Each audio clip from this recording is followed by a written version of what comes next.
Setelah memeriksa 17 saksi termasuk sang joki vaksin, Rahim, polisi pun meningkatkan status hukum kasus ini ke penyidikan.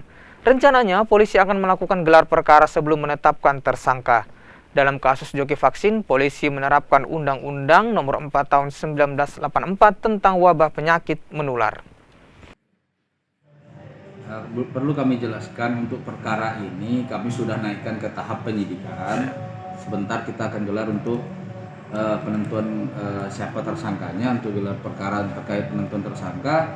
Namun dari semua sudah kita periksa, kita sudah kenakan di pasalnya, itu pasal 14 Undang-Undang Nomor 4 Tahun 1984 terkait wabah penyakit menular. Kita juntukan di Perpres nomor 14 tahun 2021 pasal 13B begitu. Dengan ancaman pasal berapa sih? Tetap pasal utama pasal 14 Undang-Undang Nomor 4 Tahun 84 tentang wabah penyakit menular. Biasanya dengan ancaman ancaman hukuman 1 tahun penjara. Itu untuk